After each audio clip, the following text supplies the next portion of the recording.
Denver. I love it. So I think people think that I basically never like trading picks for players, but it's not the. Yeah, I was surprised you said you love it. So I try to evaluate everything given the team's circumstance and what their timelines are. So Chiefs, Rams, Trent McDuffie trade. I loved that for both teams because I feel like they are not on different timelines. They're both trying to compete this year, but the Rams have a very short timeline and the Chiefs have a longer one. I wouldn't have liked Max Crosby to the Ravens. I would have thought that would have been too aggressive when you have a Lamar Jackson who should be excellent, you would hope, for at least the next 3, if not 5 years. If you're Denver and your free agency approach was keep everyone, add no one, which is what they did. They were the only team that had not added a single outside free agent, and I guess still hadn't because this isn't a free agent. And you have a quarterback you believe in, whether we think that's smart or not. Sean Payton clearly believes in him, and he's had a very good first 2 years. And he's not making any money, and you were the #1 seed, and you needed a difference maker at skill position. I felt running back, tight end, or receiver. They needed some type of threat. Adding a 27-year-old on a good contract who has been healthy in his career. I think he has 6 career games missed for basically the 30th pick and a third because you're swapping fourths. That makes sense to me. That is not over-aggressive, and it makes even more sense, Brew, when I think he's better than any of the free agent receivers, and they all cost more money. Now, you wouldn't have had to give up the first-round pick, but the 30th pick is not the same as giving up the 13th pick or a great first-round pick. So I think this is very smart for Denver. I applaud this move. I think this is a move of a well-run team. I love it, too. I think I think Jalen Waddle is clearly a #1 receiver. He wasn't as good as Tyreek Hill. Okay. Hill's a Hall of Famer, but he is a #1 receiver. I think that moves Cortland Sutton, who ironically has made 2 Pro Bowls. Waddle hasn't made any, but it moves Sutton to a #2. I think he's a very nice #2. Waddle, deep threat, can get you yards after the catch. He makes Bo Nix better. You're right. Nix hasn't really had a true playmaker at any position.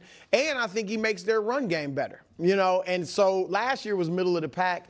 I think with real threats outside, the run game will get better. Nick, I think right now, with the Chargers and the health, we're assuming they get their 2 tackles back. Mike McDaniel make a difference. And then what Denver's done with just this move, I think right now the Chiefs are a definitive third in that division right now. Now, we'll see how the draft goes for them and all, Mahomes getting back and stuff. But right now, those two, Denver obviously had a great year.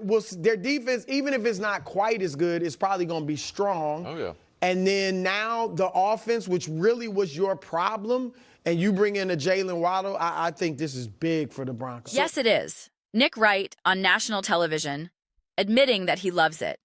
He's conceding that this is the move of a smart, well-run franchise. I appreciate how they still try to hedge a little, they believe in Bo Nix, but we'll just put that aside for now. But the admission is there. This is exactly what I said when the news first broke. I made my video immediately, and then I was just sitting there waiting for First Things First to air. I was thinking, this is an undeniably great move. No matter how you slice it, no matter how you try to spin it, it's worth the draft pick. The amount of money, the contract structure, the timelines. You guys know I'm always talking about timelines.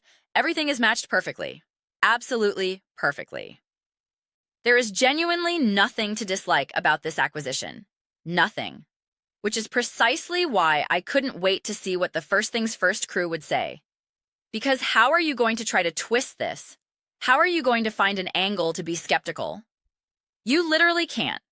You cannot twist it in a way that allows you to say, I don't know if I like this. I could see this biting them. He couldn't do it. He had to absolutely, positively concede that this was a great move. The last time I really witnessed that level of concession was when the Eagles absolutely dismantled the Kansas City Chiefs in the Super Bowl. It was that moment of, what do you have to say now? There was no other way to explain it. You couldn't say, well, if it wasn't for this or that. No, the Chiefs weren't good enough. Patrick Mahomes wasn't good enough. Jalen Hurts was great. There was no spin. It was just a raw, honest acknowledgement. That's what this felt like right here.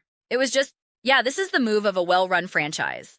And it's like, yeah, because the Denver Broncos are a well-run franchise, especially with Sean Payton pulling a lot of the levers. A lot of people can criticize Sean Payton. They can point to his age. They can question some of his play calling. They can bring up past seasons. But he is the single biggest reason why this team is being run the way it is now. He is the one who made the decision to move on from Russell Wilson. He is the one who identified Bo Nix as the guy and pushed to go get him. He is the one who said, let's go all in on defense in free agency last season. He is pulling a lot of these strings, man. A lot of them. And he deserves tremendous credit for what they've been able to accomplish, without a shadow of a doubt. So, yeah, I agree with what Bruce is saying. This team is legit. They are so obviously legit.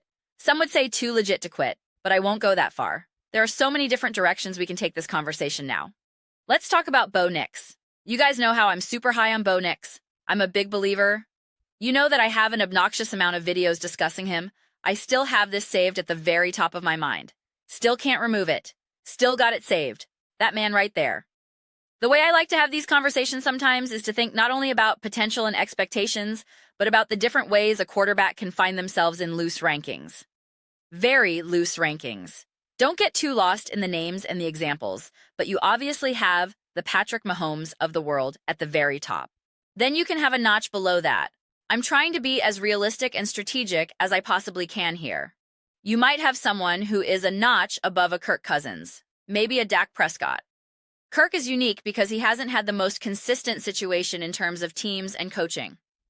But you have your Kirks, your Daks, whether you want to put them on equal footing or Dak slightly above, it's hard to say. They're different style quarterbacks. Then you have the notch below that, and you're looking at maybe the Tua Tagovailoas of the world. Some of these other examples have had such specific career paths. Phillip Rivers is another one. The reason I'm stumbling over this a little bit is because I understand the importance of roster and coaching. I actually do believe that if Kirk Cousins was 28 and was with Sean McVay, his career would look a lot different. That's why I'm getting tripped up. But if we cast that aside for a moment and just look at what those quarterbacks were able to do, the quality of play they were able to put forward regardless of who their coach was, regardless of how good their roster or offensive line was, just the general perception of those quarterbacks. Again, Mahomes at the highest level.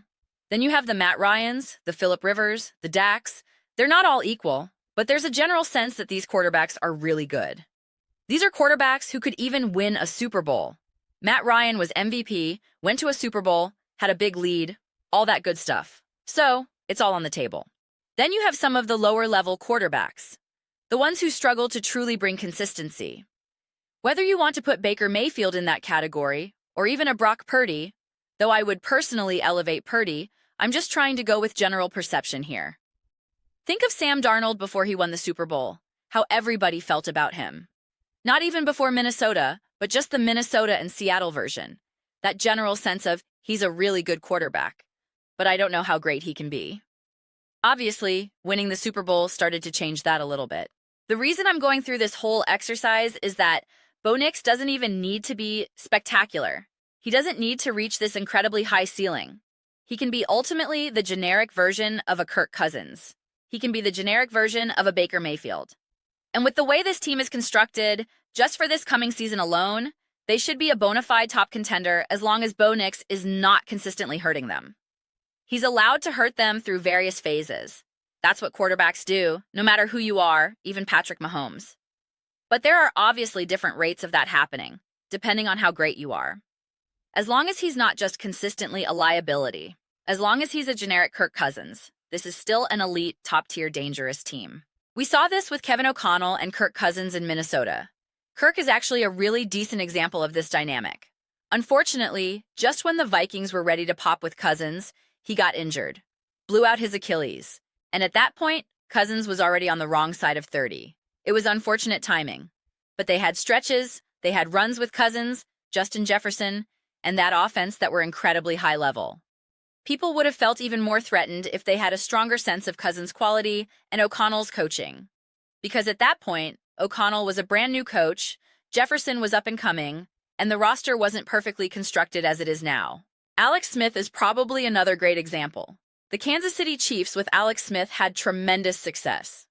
And Alex Smith never got to have a full playoff game with Tyreek Hill and Travis Kelce in their prime. That never happened. The one game where they had a lead, Travis Kelce got concussed and was out for the entire second half, and they lost a big lead. So, even if you have an Alex Smith-level quarterback out of Bo Nix, and again, you guys know I think Nix is better than that, this team is still insanely threatening. Insanely threatening. I fully believe that with a prime Alex Smith, with an actual prime Tyreek Hill, prime Travis Kelce, prime Andy Reid, that is a good enough team and a good enough quarterback to get to AFC Championship games and even win a Super Bowl. I'm not saying you're winning as many Super Bowls as Patrick Mahomes, but you are in the heart of it. You are legitimately in the heart of it year after year after year. Now, if Bo Nix proves to be better than Alex Smith, better than Kirk Cousins, if he can do more, not just in a general sense, but elevate in a way that those quarterbacks simply do not. And we've seen Bo Nix do that now in multiple playoff games, whether you realize it or not. He did it in his first ever playoff game as well. That adds a whole another layer. That changes everything. Listen, I believe Drake May is awesome. I believe Drake May is elite. I really do. And I believe Drake May is going to have an unbelievable career. I think it's going to be Drake and Bo and Caleb and Jaden. I cannot wait for all of those quarterbacks to enter their prime and become the new Josh Allen, Lamar, Mahomes. I think it's going to be great. I'm incredibly excited for it. But Drake May did not elevate in the playoffs like we've seen Bo Nix do. Jaden Daniels did, Jalen Hurts did, many other quarterbacks did. When you look at this ability to legitimately elevate, and I mean full quality of play, not just isolated moments, Caleb Williams had some moments where he elevated. But if you look at how he played, because we get lost in some of these singular throws, and yes, the one throw against the Los Angeles Rams was absolutely insane. And he had a couple insane moments against the Packers in the playoffs. That is elevation. That is crucial. That is important, no doubt. But if you look at how Caleb played start to finish, you would say that those singular plays did a tremendous amount of the heavy lifting in why you'd say he played well in that playoff game. It did a tremendous amount of heavy lifting. Whereas Bo Nix, in his playoff games so far, in any of his actual big games, whether it was multiple games against the Kansas City Chiefs, whether it was his rookie year or his second year, the first game against the Chiefs, against Mahomes, you would say that his quality of play, start to finish, was elevated. So it wasn't necessarily these isolated, individual moments where you were just like, oh my God, did you see that play? You would say that the overall quality has been elevated. That is way more important to me. It's way more reliable. You're not relying on just a couple of singular moments going your way. You're looking at the quality of play. If you get that quality of play out of Bo Nix, again, this team is going to be genuinely an elite, top-tier team. Last season, they were a top team, obviously the #1 seed, and even though they played great in the playoffs, specifically against the Buffalo Bills, and had a couple of those games, you didn't feel that this team was a juggernaut. Juggernaut might be too strong of a word, but you couldn't have the same level of confidence in the Denver Broncos as you might feel about even a team like the Los Angeles Rams. I felt way more confident about what Matthew Stafford, Puka Nacua, Sean McVay, Devontae Adams, and that entire operation could do. I had way more confidence that they were going to show up week after week in the playoffs. Not necessarily saying they were better than the Broncos, but my confidence factor would have been through the roof. When you start to make moves like this, and if Bo Nix again is just a generic Kirk Cousins, let alone if he elevates, you now can have a level of confidence in this Denver Broncos team where you're just kind of feeling like, as long as you're healthy, man, you're getting after it. As long as this team is healthy, this team is going to be absolutely brutal.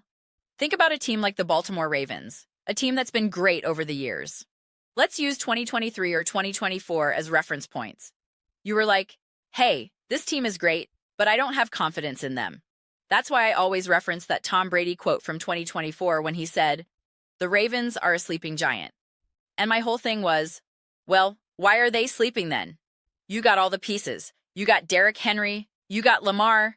You couldn't have the confidence in them. And they proved why you shouldn't against the Buffalo Bills. They proved that, and they proved that in 2023 against the Kansas City Chiefs. When you start to take care of that issue, when you have genuinely an elite, great team and the confidence to go along with it, that's a dangerous combination. I think a move like this starts to solidify that. It solidifies it on both sides of that argument. Not only is this a great team, not only is this an elite team, but I also have the confidence to go along with it. And I promise you that confidence factor matters.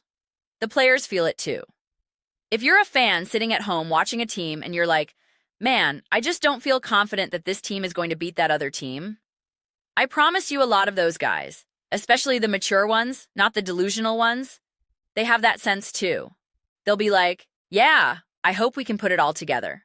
If you have an inconsistent quarterback, you'll believe you can beat the Rams, but you don't have the same level of confidence. You can tell yourself, oh, we're confident we can beat them. And you do have that type of confidence, but that's little c confidence, not big C confidence. Big C confidence is when you know, when it's just, no, I know we can get after it. There's a different level of confidence for the Los Angeles Rams going into a game versus the Carolina Panthers going into a game. Even though the Panthers have beaten the Rams before, they know they can beat them, and they have the confidence that they can do it, but they also know deep down it's a little bit of a roll of the dice. Whereas the Rams are like, no, we better win this game because we are legit. Yeah, we know we can technically lose because we have lost, but we know we are the better team. When you make moves like this, you're not only making your team better, but you're also building in an embedded level of confidence that truly matters. It really does matter in a way that is largely underrated when we talk about things like confidence and belief. Does this team believe they can win versus can they not? I think a lot of times in media, that stuff can get twisted. It can get glorified in the wrong direction, or people will say, as long as we got Mahomes, we believe. And it's like, yeah, I get it. He instills belief in everyone. But you're exaggerating this to the nth degree. When you talk about things like confidence, belief, and culture, you do kind of have to be a little bit grounded in how you talk about it. But I just think this move checks the boxes in a way that puts you in a position to become greater than the sum of your parts. You know how people talk about addition by subtraction? This move is not addition. This is multiplication. That is honestly the best way to phrase it. And it took me 21 minutes to get there, but we got there. This is not addition. This is multiplication. That is the bar. I'll say it one more time. This isn't addition. This is multiplication. You guys tell me what sounds better. This is multiplication, not addition. Or this isn't addition. This is multiplication. That's what it is. Those are just my thoughts. I'd absolutely love to hear yours. What do you guys all think about the Denver Broncos? Nick Wright admitting that he loves this move. Let me know your thoughts in the comments. I read every single one, whether you agree with me or disagree. Either way, let's get some discussions going. Let's get into some friendly fights. But ultimately, let's just have some fun with it. And please, do consider subscribing. We are building an amazing community here, and I absolutely love to see you be a part of it. I want to build something that we all generally feel connected to, something we are really excited to be a part of. I think we are well on our way to doing that. Please don't forget to give this video a thumbs up. It really does help with visibility and the algorithm. Thank you so much for watching. See you next time.